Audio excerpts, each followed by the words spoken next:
Paz de Deus, que Deus abençoe a todos. Eu gostaria neste dia de falar um pouco das Sagradas Escrituras, né? E queria também aproveitar e dar um conselho aos irmãos CCBanos, aos irmãos da CCB.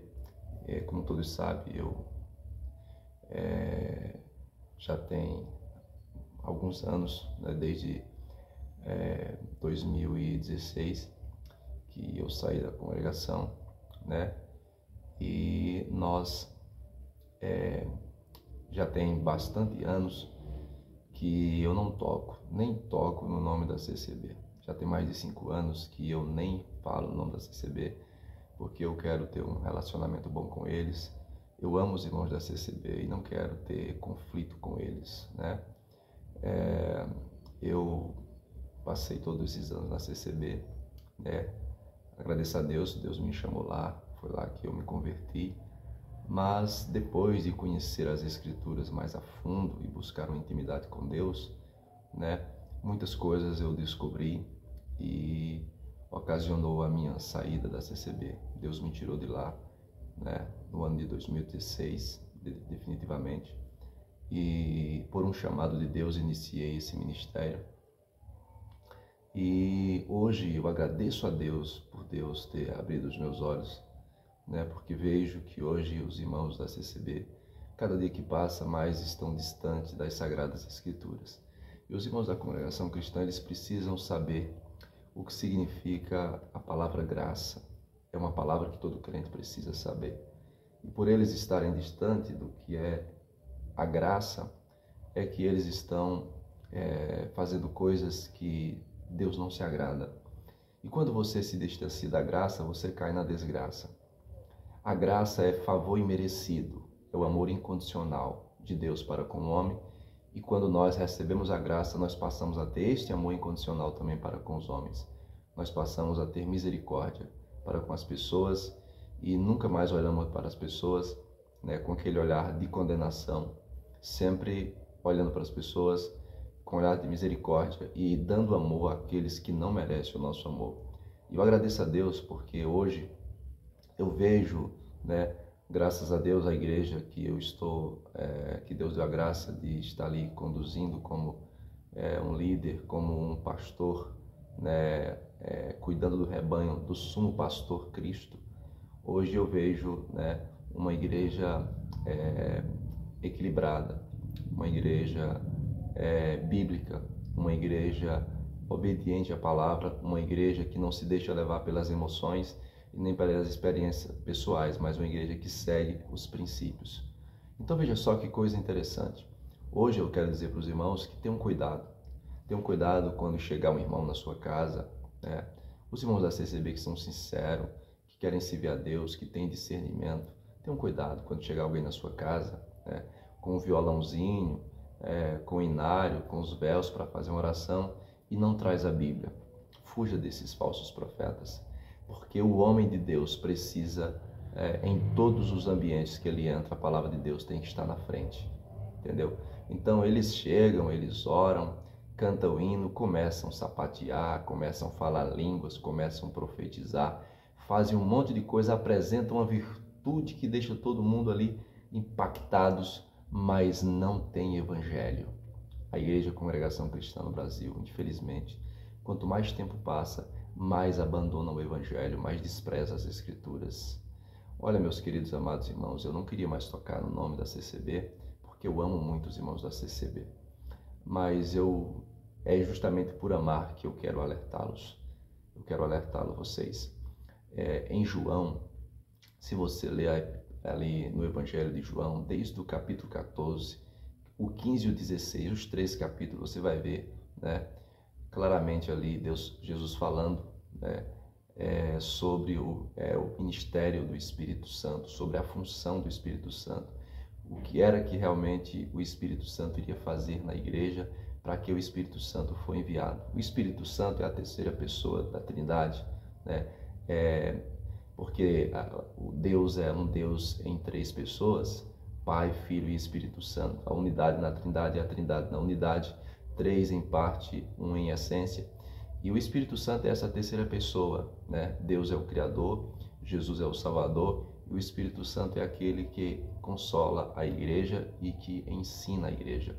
Então nós sabemos que Deus, ele se apresenta, né, dessa maneira. Então Deus o Pai é Deus, é Deus sobre nós, Jesus é Deus entre nós e o Espírito Santo é Deus dentro de nós. E a função do Espírito Santo não é o que muitos estão fazendo por aí. Então ele apresenta aqui no capítulo 14 de João, né, no versículo 26, e ele diz, olha só, a primeira função aqui apresentada do Espírito Santo, né, é essa, que Jesus diz assim, ó, mas aquele Consolador, o Espírito Santo, que o Pai enviará em meu nome, esse vos ensinará todas as coisas e vos fará lembrar de tudo quanto vos tenho dito. Então ele disse que iria enviar o Espírito Santo com o primeiro objetivo de consolar, né? Ele é o Consolador. Em segundo, ele é o nosso professor. Ele nos consola, mas ele também nos ensina. E ele ensina o quê?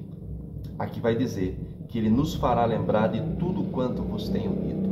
Então o Espírito Santo é para nos impulsionar ao Evangelho. O Espírito Santo é para nos levar aos textos sagrados das Escrituras. Se alguém está cheio do Espírito Santo e não apresenta nada de Escritura, ele pode estar cheio de qualquer coisa, menos do Espírito Santo. A função principal do Espírito Santo é nos lembrar das Sagradas Escrituras, das palavras de Jesus, do Santo Evangelho. Agora no capítulo 16, olha o que ele diz,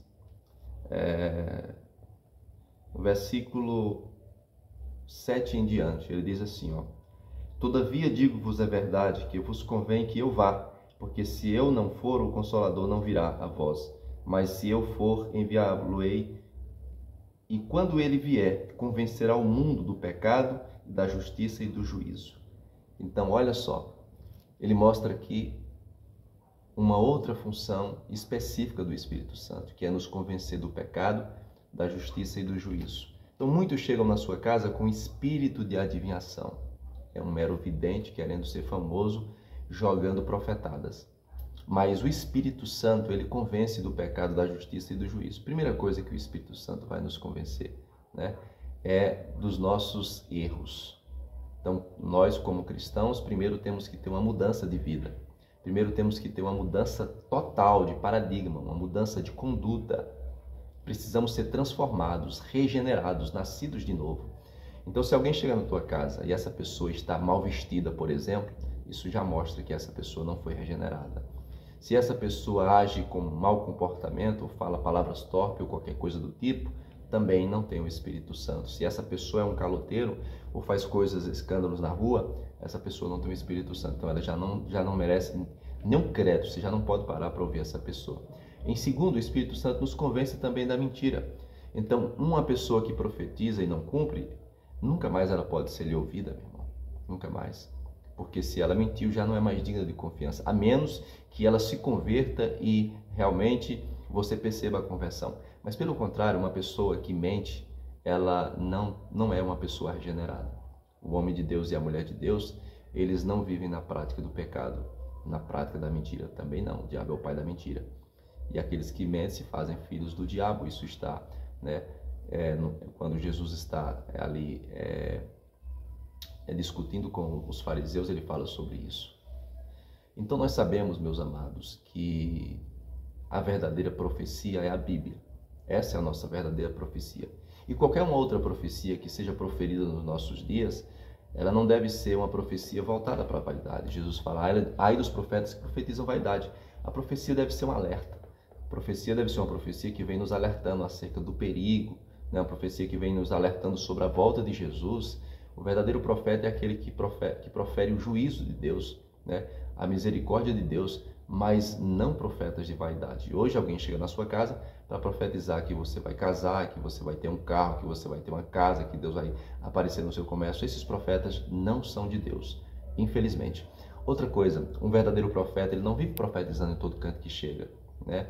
Eu tenho um estudo bíblico sobre as 12 características de um falso profeta e as 12 características de um verdadeiro profeta, né? E a gente vê o tanto de pista que a Bíblia nos dá para identificar um falso profeta e um verdadeiro profeta. A Bíblia diz que nós devemos provar os Espíritos para saber se é de Deus ou não. E a melhor forma de provar é através das Escrituras. E ela apresenta as características de um verdadeiro profeta e as características de um falso profeta. Então não tem como você se enganar. Então, uma das características de um falso profeta é profetizar constantemente. Um verdadeiro profeta não vive profetizando. Isso é coisa rara na vida dele, né? E aí o falso profeta, não, em todo canto que ele chega tem profecia, e várias profecias. Então isso já mostra que ele é um falso profeta, né? Uma outra característica do falso profeta é querer ser honrado, é querer ser chamado de profeta, né? Isso também é uma das características de um falso profeta. E uma outra terceira, que são várias, é também a maneira em que ele profetiza. Como que o falso profeta profetiza? Ele sempre profetiza vaidade. Ele sempre profetiza coisas boas. Ele sempre profetiza que você vai ter isso, que você vai ter aquilo, que você é especial, que Deus está na tua vida, porque você isso é aquilo, você é sempre coisas para lhe agradar. Então, quando o profeta só vem agradando, então já mostra também que é um falso profeta. Então, queridos e amados, vigiem, porque aos poucos a CCB está sendo difamada. Eu fico triste quando eu vejo alguém difamando a CCB, né? Os pregadores tradicionais, eu não concordo, porque eles atacam muito. Mas, infelizmente, a Irmandade dá lugar para isso. A Irmandade fica fazendo coisas de moleque, meninice, né?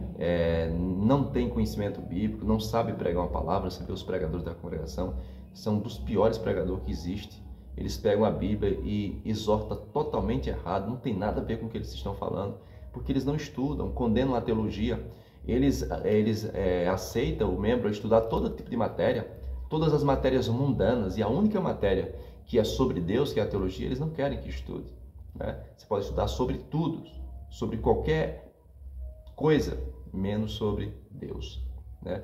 E por não fazerem teologia e não estudarem teologia para entender o sistema das Escrituras, eles acabam não sabendo exortar as palavras, não sabem diferenciar um texto figurativo, um texto comum, não sabem diferenciar, né, o que é alegoria, o que é profecia, não sabe. Né? Eles não lêem o contexto e acabam falando algo fora do contexto, lê aquela palavra de supetão, porque eles não estudam, né? Diz que vão lá e diz que Deus revela, o que é uma mentira, que a Bíblia deixa claro de que o Espírito Santo, né, nos faz lembrar, né? Então, ou seja, das palavras de Jesus, o Espírito Santo vai fazer lembrar de uma palavra da Bíblia, que nós já lemos, que nós já conhecemos, né? Não é que vai trazer uma revelação de uma coisa que eu não conheço, uma coisa que eu nunca vi. Não, o Espírito Santo é para nos fazer lembrar das palavras da Bíblia. Então eu preciso conhecer o texto, eu preciso estudar o texto, para que o Espírito Santo traga em mente aquele texto que eu estudei e possa me fazer pregar para a igreja. Então, essa coisa isso é superstição, né? Isso veio de algum supersticioso, não é bíblico isso, né? E a gente tem que ter muito cuidado com isso. Então, queridos e amados irmãos, nós precisamos estudar a Bíblia para que nós não fiquemos falando coisa com coisa. Eu já vi tanta besteira nos púlpitos, tanta palavra torcida, o português totalmente destruído, mudou o sentido da palavra. Como que é o Espírito Santo? Como que Deus revelou e fala bobagem? Que é isso? Pelo amor de Deus. Então nós sabemos que quando alguém realmente prega alinhado por Deus, ele fala da maneira que o texto diz, da maneira que o texto foi interpretado, porque o próprio Espírito Santo, que é o autor, ele é o intérprete das Escrituras. Então a Bíblia interpreta a Bíblia, nós não precisamos querer colocar as nossas palavras dentro da Bíblia, precisamos da exegese, precisamos extrair do texto o que realmente o texto diz, precisamos fazer a extração do texto, precisamos expor o texto, precisamos aplicar o texto e precisamos explicar o texto e depois aplicar o texto para a igreja. Sem explicação não tem como fazer a aplicação. Queridos e amados irmãos, precisamos conhecer as Escrituras. E este é o meu conselho para os irmãos, né? Se nós lermos lá em Efésios primeiro, que é um dos meus textos preferidos, né? Porque o livro de Efésios, né, e o livro de Romanos, eles ensinam acerca da graça, e nós precisamos aprender o que é graça.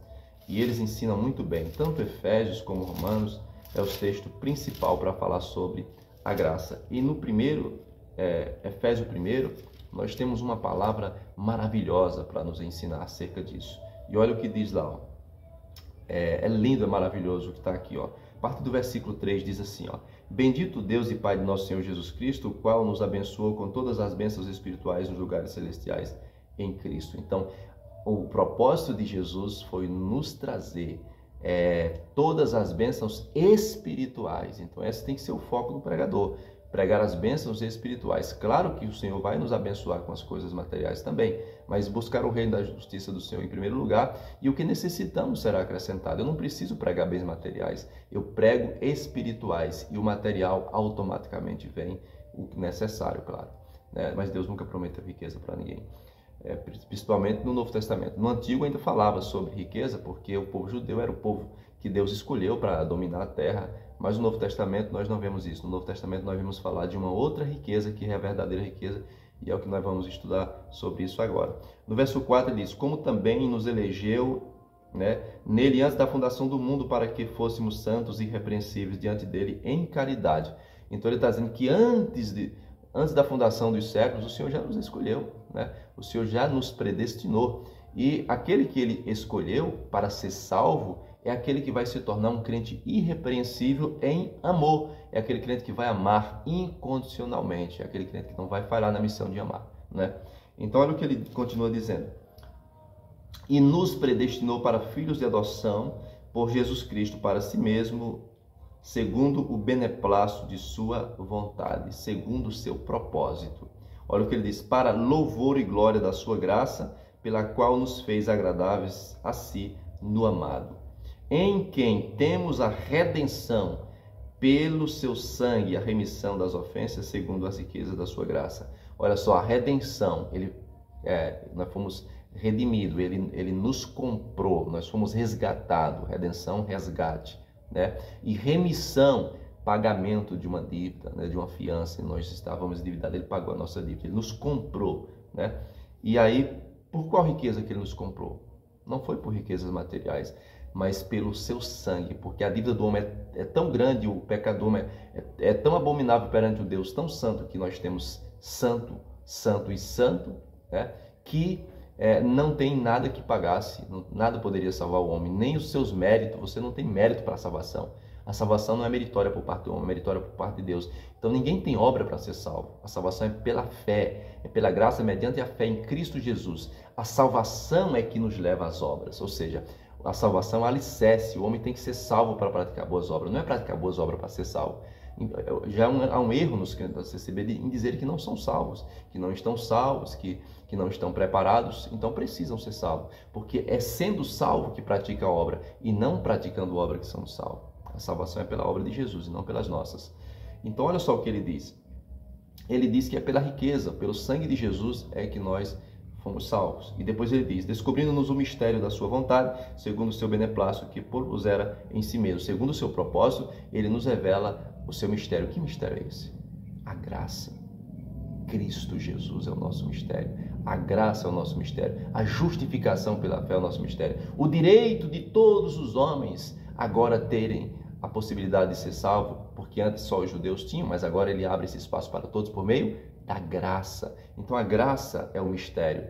Muitos não entendem o que significa graça. E olha o que ele diz: de tornar a congregar Cristo todas as coisas na dispensação da plenitude dos tempos, tanto as que estão no céu como as que estão na terra. Todo o universo será restaurado, porque o pecado original do homem, o pecado de Adão, levou todo homem a nascer, né, já com essa sequela. O homem é descendente de pecado, então o homem já nasce com essa genética de pecado. O homem é pecador por natureza, condenado por natureza. Todo homem está morto. Todos foram, como é que se diz? Todos foram, sem exceção, né? Todos foram separados de Deus, né? Como está lá em Romanos, né? Todos, sem exceção, e precisamos ser inseridos através de Jesus. Ele veio para nos unir a Deus, e aqui está falando desse mistério. Então todo o universo será restaurado, né? Todo o universo será restaurado. Por quê? Porque todo o universo foi abalado com o pecado de Adão, e todo homem já nasce nessa situação precisa de Jesus. Ele é o caminho, a verdade e a vida. Não é religião que salva, não é placa de igreja, não é denominação. A graça não é uma igreja. A graça é o favor imerecido de Deus, é o sacrifício de Jesus. Então quem salva é Cristo Jesus. Ele é o caminho de volta para o Pai. Ele é o caminho de volta para o paraíso. Ele é o caminho de volta para Deus. Então só por Jesus é o caminho, a verdade e a vida. E ninguém vai ao Pai senão por meio dele. Então no verso 11 diz: nele digo em quem também fomos feitos herança, havendo sido predestinado conforme o propósito daquele que faz todas as coisas segundo o conselho da sua vontade, com o fim de sermos para louvor da sua glória, nós os que primeiro esperamos em Cristo, em quem também vós estáis, depois que ouvistes a palavra da verdade, o evangelho da vossa salvação, e tendo nele também crido, fostes selados com o Espírito Santo da promessa, o qual é o penhor da nossa herança, para a redenção da possessão de Deus, para louvor da sua glória. Então, quem foi selado? O texto está dizendo quem foi selado. É quem fala em línguas estranhas?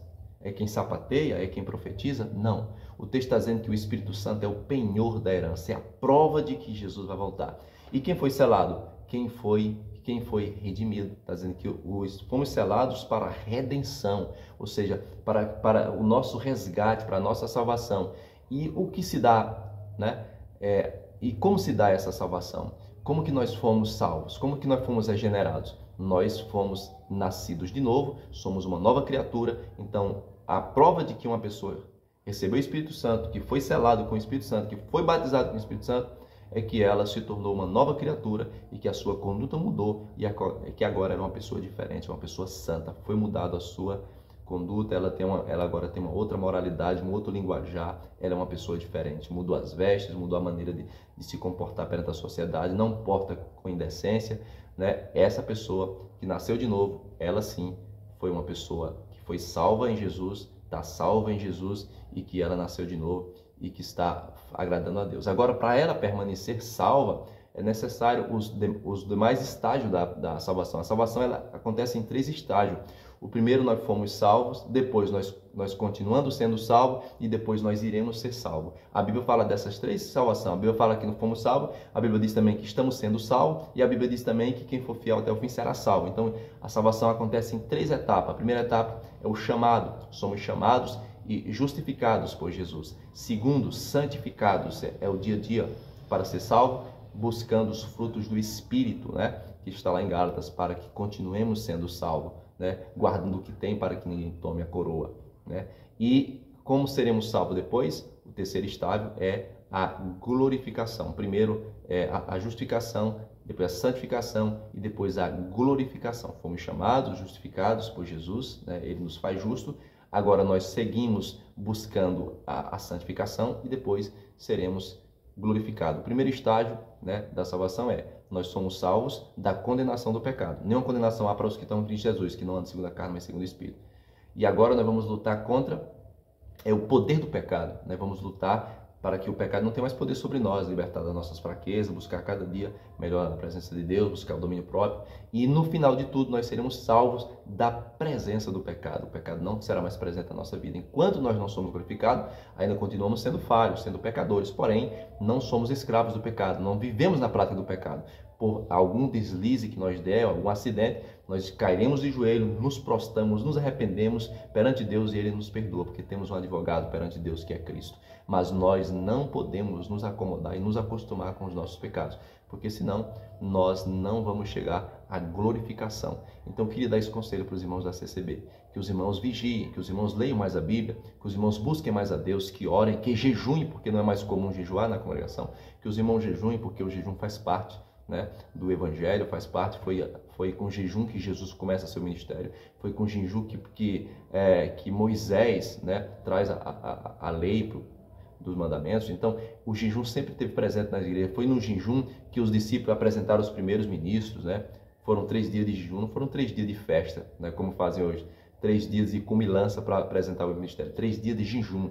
Então é assim que temos que fazer, nós temos que buscar a Deus, nós temos que jejumar, nós temos que orar constantemente, muito, muito mesmo. Não é aquela oração costumeira do dia a dia, aquela oração, vamos dizer assim, por costume. É uma oração que nós se entregue a Deus, que nós tenhamos intimidade com Deus. E nós temos que ler a Bíblia muito, muito, muito. Buscar entender a Bíblia, pedir a força do Espírito Santo, que está escrito que aquele que falta de sabedoria, peça e Deus dará sabedoria aos que buscarem. Então, queridos irmãos, esse é o conselho que eu tenho para vocês. Amo vocês de coração e desejo que vocês aprendam mais as Escrituras e possam melhorar na presença de Deus. Então, Deus tem me chamado justamente para isso, para ajudar, para somar, né, a todos os irmãos de qualquer denominação que queiram estar mais alinhado com as Escrituras. Nós estamos aqui para aprender um com os outros, interagir e buscarmos mais a Deus. Então, vamos servir a Deus em espírito e verdade e entender que a salvação está em Cristo Jesus e não no seu ministério, né? Jesus é o Salvador do mundo. Vamos aprender a colocar Jesus em primeiro lugar e parar com essas superstições que veio do candomblé, que veio das religiões orientais, né? Coisas que veio do paganismo, né? de várias religiões, e foi introduzido no nosso meio. Muita coisa não é bíblica. Então, quem costumava ficar dançando, pulando, sapateando, eram os profetas de Baal. Os profetas de Deus não falam que Elias teve que pular e sair dançando para poder profetizar. Mansamente ele fez descer fogo do céu com a sua comunhão. Então, não é que um homem de Deus, na virtude, não possa dar um pulo, não estou falando disso. Mas quando ele faz disso a sua prática, quando ele faz disso o seu espetáculo, isso está fora. Então, o homem de Deus não precisa pular, não precisa sapatear, não precisa gritar, não precisa mudar a voz como se estivesse possesso, não precisa gemer, não precisa fazer nada disso. E nem andar profetizando, porque profecia é um dom de Deus e é para poucos, e também não é para andar falando a todo momento, profetizando em todo lugar, entendeu? Não há tanta necessidade, né, de profecia pelo fato de que nós temos a Bíblia, e também não há necessidade de línguas, porque hoje nós já temos aí a capacidade de ter acesso a todos os idiomas. E os idiomas, a linguagem da Bíblia era justamente para o sentido evangelístico. Paulo disse que se não tiver intérprete, fica lá, né, fale 1 ou 2, no máximo 3, que haja intérprete. Se não, fica lá e fala consigo mesmo com Deus. A linguagem não é para fazer espetáculo na igreja, fazer teatro. A linguagem é para o uso de edificação do corpo, que é a igreja. Então tem que ter edificação. A linguagem tem edificação. Você está falando você está falando em inglês porque tem um americano aqui, um inglês. Você está falando em japonês porque tem um japonês no culto. Você está falando em tupi porque tem um índio, tudo bem. Não tem índio, não tem japonês, não tem pessoas de outras línguas aqui. Tá todo mundo em português, então fala o português, viu? Isso é o conselho de Paulo. Então, se fizer bagunça, isso sai da ordem e não está sendo uma igreja obediente a Deus. Que Deus os abençoe em Cristo Jesus e a paz de Deus para todos.